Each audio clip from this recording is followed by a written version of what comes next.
만약 여러분이 어떤 사업을 하고 있습니다. 이미 수십 년 동안 같은 방법으로 제품을 생산하고 있었습니다. 그런데 어느 날 갑자기 사용정지 통보가 날아왔습니다. 그 장비는 이미 설치할 때부터 허가를 받았고 또한 수십 년간 운영을 하고 있던 장비입니다. 거기다가 안전을 위해 꼭 필요한 설비이며 세계의 모든 경쟁사들도 사용하는 설비라고 합니다. 만약 사용정지를 하게 되면 8천억 원 이상의 손실이 일어날 가능성도 크고요. 그게 아니라면 그 장비를 사용할 때마다 과태료를 물어야 하는 상황이 벌어졌습니다. 심지어 그 설비를 대체할 수 있는 기술 또한 없다고 합니다. 아니 뭐 이런 고추 같은 상황이 벌어졌어. 그런데 알고 봤더니 환경단체의 지적에 아무런 필터 없이 그리고 공청회나 사업체의 의견 수렴 절차도 없이 때린 행정처분이랍니다. 김접혜입니다.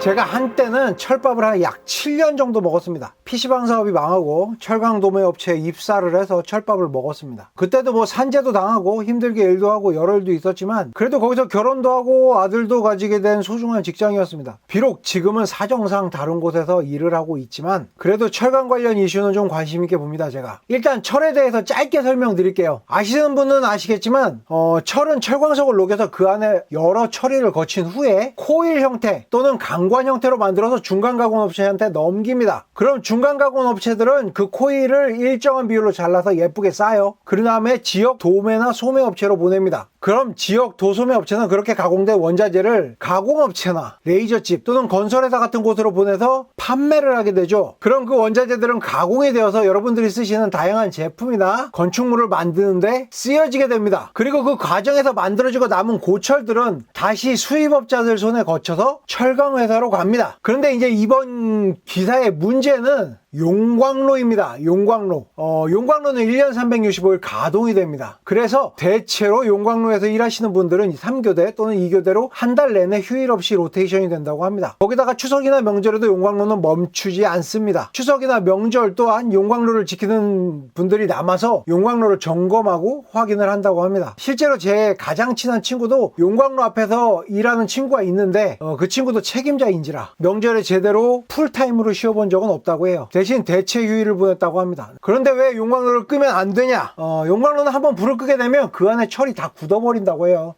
그러면 용광로를 다시 가동시키는데 짧게는 3개월에서 4개월, 길게는 6개월도 걸릴 수 있다고 하고요. 만약에 이제 그 내부에까지 굳어버리면 말 그대로 이제 설비를 다 갈아야 돼서 엄청난 손해가 난다고 합니다. 그러다 보니 점검을 할 때도 어떤 설비를 사용한다고 합니다. 그게 바로 이제 브리더 안전 밸브라는 것인데요. 사진을 보시면 이렇게 생겼습니다. 이게 어떤 역할을 하냐면요. 용광로를 열풍을 멈추고 정비를 위해서 내부를 식히는 과정인 휴풍이라는 과정이 있습니다. 근데 그때 고로 내에 가스를 방지 시설을 거치지 않고 직접 대기 중으로 배출을 한다고 해요. 보통은 안전성 확보를 위해 연간 6회에서 8회 정도 이런 과정을 거쳐서 정비를 실시하는데 배출되는 잔류가스는 2000cc 자동차가 하루에 8시간 운행 시 10여일간 배출되는 양으로 대기에 미치는 영향은 미미하다고 합니다. 그런데 이걸 가지고 이제 환경단체가 고발을 했다고 해요. 그리고 이 시설은 전 세계의 어떤 제철소도 다 사용하고 있는 방식이라고 합니다. 심지어 대체할 다른 기술도 없다고 해요. 그리고 조업정지를 피하려면 철강사가 지자체에 과징금을 물어야 한다고 하는데 고로 한 기당 과징금은 6천만 원이랍니다. 포스코는 9기, 현대제철은 3기가 운영 중이고요. 합산하면 7억 2천만 원입니다. 근데 보통 철강사들이 연간 6회에서 8회 정도 보수 작업을 실시한다고 하니까 1년에 최대 60억 원이 필요하다는 겁니다. 10년이면 600억 원, 20년이면 1200억 원이 필요하죠. 와, 이게 나라를 말아먹으려는 건지. 심지어 가동 중지를 과태료로 바꿔줄지도 아직까지는 미지수라고 합니다. 현재는 이제 철강회사들이 법률적 소송을 준비하고 있다고 해요. 환경단체들은 대기환경보전법 위반이라고 주장하고 있다고 하지만 오히려 산업부는 법 해석에 문제가 있기 때문에 환경부와 지자체와 협의를 해야 한다고 주장하고 있습니다. 그나마 산업부가 이제 제정신이라는 생각이 드네요. 그리고 이제 어떤 기사 또 찾아보니까 이런 기사가 나오더라고요. 제철소 용광로 안전밸브 문제 해결 방안 모색 민관협의체 발족. 이게 뭐겠어요? 결국 또 세금 들어가는 겁니다. 네. 전문가들 말 무시하면서 협의체 만들면 거기에 이제 인사들 운영비 들어가죠. 환경단체 들어가는 거예요. 여기 조사한다고 또 조사비 들어가고 회의한다고 회의비 들어가고 또 뭐 들어가고 또 뭐 들어가고 또 접대 받고 로비 받고. 딱 그림이 그려지지 않아요? 진짜 나라에 이게 세금이 부족한 게 아니라 아니라 도둑놈들이 많은 거죠. 그리고 얼마 전 문재인 대통령은 제조업 르네상스 시대를 열겠다고 말했습니다. 근데 아시다시피 철강은 제조업의 핵심이에요. 국력의 핵심입니다. 철강 없으면 그냥 제조업은 다 나가리예요. 아무것도 못 만들어. 이미 여러 가지로 아주 훌륭한 정책으로 나라를 거하게 말아드시고 있는데 철강마저 이런 식으로 죽이시면 제조업 르네상스는 그냥 물 건너가는 겁니다. 생각을 해보면 경제에 대해서는 그냥 반대로만 가는 것 같아요. 뭐 키우겠다고 하면 그냥 죽어버려요. 그게 자영업자 살리겠다 큰 소리 치고선 자영업자 서면 완전히 죽였죠. 부동산 특히 강남 집값 잡겠다고 난리쳤죠. 강남 집값 떡상시켰어요. 그리고 또 뭐이냐, 탈원정 친환경 에너지 드립치시더니 오히려 멀쩡한 산 밀어서 환경 파괴시키시고 한전 적자 만들고 평화운전자 자처했는데 한반도 정세 더 불안하게 만들었죠. 이제는 제조업에 손을 대신다고 하네요. 철강회사마저 이런 식으로 죽여가면서